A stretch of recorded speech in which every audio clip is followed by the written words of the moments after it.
ವಿಶೇಷ ಪ್ರಯತ್ನ ಏನಂದರೆ, ಆಂತರಿಕವಾದಂತಹ ಒಂದು ಜಗತ್ತಿದೆ, ಅದು ಪ್ರತಿಯೊಬ್ಬ ಮನುಷ್ಯನಲ್ಲೂ ಇದೆ. ಇಂತಹ ಆಂತರಿಕ ಜಗತ್ತನ್ನು ತಾವೆಲ್ಲರೂ ಕಾಣ ಬಯಸಬೇಕೆಂದು ನಮ್ಮ ಸ್ವಾಮೀಜಿಗಳವರ ಆಸೆ. ಇಂತಹ ಜಾಗದಲ್ಲಿ ಈ ಒಂದು ಆಸ್ಪತ್ರೆಯನ್ನು ಮಾಡಿದ್ರೆ ಒಳ್ಳೆಯ, ಏಕೆಂದರೆ ಉತ್ತರಕ್ಕೆ ನದಿ ಹರಿಯುವಂತಹ ಒಂದು ಈ ಜಾಗದಲ್ಲಿ ಆಶ್ರಮ ಇರ್ತಕ್ಕಂಥದ್ದು ತುಂಬ ನಾವಂತೂ ಎಲ್ಲೂ ನೋಡಿಲ್ಲ. ಅತ್ಯಂತ ಪವಿತ್ರವಾದ ಸ್ಥಳ.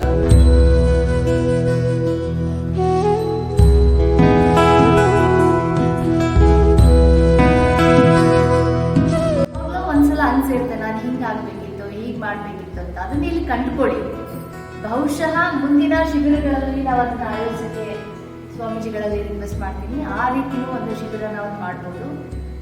ಯೋಗ ಪ್ಲಸ್ ಔಷಧ ಜೊತೆಗೆ ನಮ್ಮ ಕಲೆಯ ಒಂದು ಚಿಕಿತ್ಸೆಯ ಮೂಲಕ ನಮ್ಮನ್ನು ನಾವು ಪುನಶ್ಚೇತನಗೊಳಿಸ್ಕೊಳ್ಳುವಂತಹ ಒಂದು ಶಿಬಿರ ಆಗಲಿ ಅಂತ ನಾನು ಕೇಳ್ಕೊಳ್ತೀನಿ. ಏನು ಕಳ್ಕೊಂಡ್ರು ಈ ದೇಹ ಕೊಟ್ಟಿದ್ದು ಭಗವಂತ, ಇದನ್ನ ನಾವು ಯಾರೇ ಒಂದು ಗಿಫ್ಟ್ ಕೊಟ್ಟರು ಸಹ ತುಂಬ ಜೋಪಾನ ಮಾಡ್ತೀವಿ. ಆದರೆ ಎಲ್ಲ ಜೋಪಾನ ಮಾಡೋದ್ರಲ್ಲೇ ನಾವು ಅದನ್ನ ಎಷ್ಟು ಜೋಪಾನ ಮಾಡ್ತೀವೋ ಗೊತ್ತಿಲ್ಲ. ಆದರೆ ನಾವು ನಮ್ಮ ದೇಹನ ಜೋಪಾನ ಮಾಡ್ತಾ ಇಲ್ಲ. ಯಾಕೆಂದ್ರೆ ಅದು ದೇವರು ಕೊಟ್ಟಿದ್ದು. ಈ ಜಗತ್ತಿನೊಳಗೆ ಯಾರಾದರೂ ನಿಮ್ಮ ಥರ ಒಂದು ಶರೀರನ ಕೊಡಿ ಅಂತ ಹೇಳಿದ್ರೆ ಕೊಡೋ ತಾಕತ್ತು ಯಾರಿಗೂ ಇಲ್ಲ.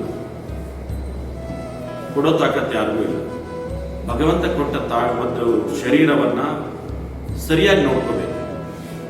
ಆ ಸರಿಯಾಗಿ ನೋಡ್ಕೊಳ್ಳಿಲ್ಲ ಅಂತಂದ್ರೆ ಎಲ್ಲವೂ ನಶಿಸಿ ಹೋಗ್ತದೆ.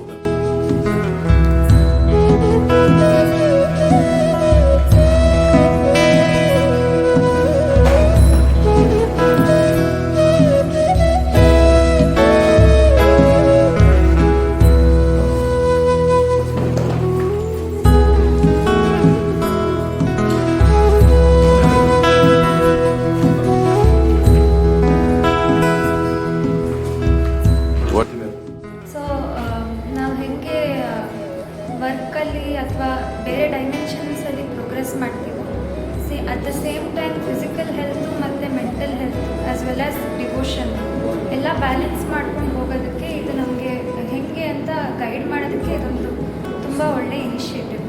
ಈ ಇನಿಷಿಯೇಟಿವ್ಗೆ ನಾವು ಭಾಗಿಯಾಗಿರೋದಕ್ಕೆ ನಾವು ತುಂಬ ಆರೋಗ್ಯ ನಾವು ನೋಡಿಕೊಂಡು ಹೋದರೆ ನಮ್ಮಂಥ ಭಾಗ್ಯಶಾಲಿಗಳು ಯಾರು ಇರೋದಿಲ್ಲ.